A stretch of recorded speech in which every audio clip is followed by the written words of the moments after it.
As failed states go, you don't get much more failed than Libya. And we've seen it basically shatter into chaos, into rival tribes and towns and militias in the almost 7 years. Yeah, it's almost been 7 years since Muammar Gaddafi, lest we forget, was ousted and then killed. And it's basically become an ungovernable state.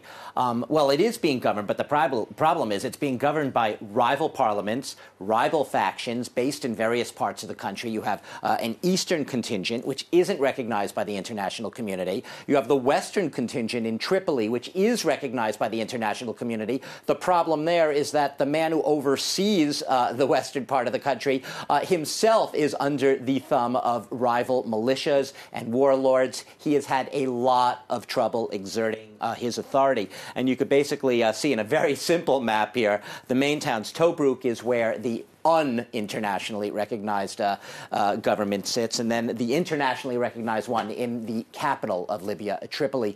But you have the urgency for France is, you're right, Eve. We have seen these conferences come and go time and again. There was one just last year in July 2017 where you got the two main rivals together. The problem here right now is that from Emmanuel Macron's perspective, Libya's problem is the region's problem and the world's problem and Europe's problem. You have a tremendous explosion of migration. A lot of the migrants from sub-Saharan Africa pass through Libya. Because it's such a lawless state, it is almost like the gateway for a very substantial part of the migration problem for Europe. And also, let's not forget the human trafficking. Let's not forget all the jihadists, the terrorist networks, which thrive in what is basically this sort of swamp of lawlessness. So Libya is an abscess which has to be quickly lanced. They have to basically solve this problem, because if they don't, it won't be Libya's problem alone for much longer. It has the potential to really blow up even beyond what we have seen recently. So France is taking, in the absence of any coherent policy from the Trump administration,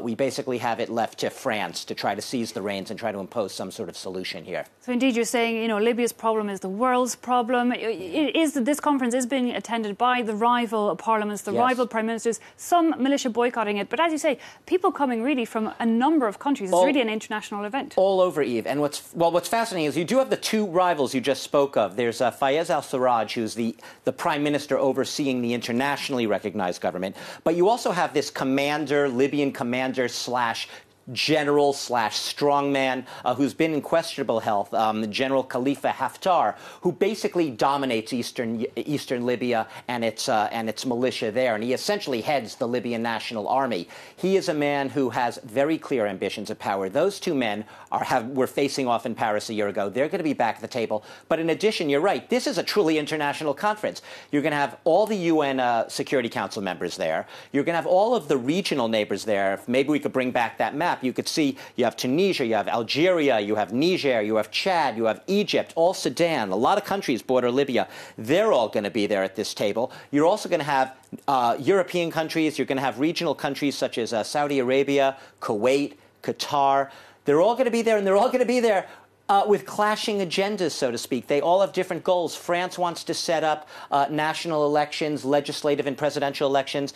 Some other countries have questions about whether Libya is ready for this. This has the potential to be a very highly charged and even tense meeting today. Clashing agendas, and not everybody happy with the way France is going about things. Absolutely not. And here's the catch here, right? I just said the key words are France wants to have legislative, that is parliamentary, and presidential elections, not just held in Libya, but by the end of the year. That is basically, Libya's in many cases a war zone right now. To do that is not just ambitious. Some people say that is absolute pie-in-the-sky fantasy.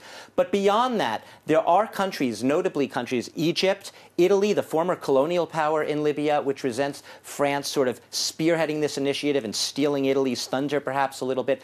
They see this whole legislative presidential goal as a concession to this strongman commander I was talking about in the east, Haftar. He's not the officially recognized leader of Libya, but he essentially controls half the country. He has ambitions on power. They think the French have made too many concessions to him already. And one of the big points of contention, which will be coming up beyond the elections, which they say France is trying to impose too early, is this constitution.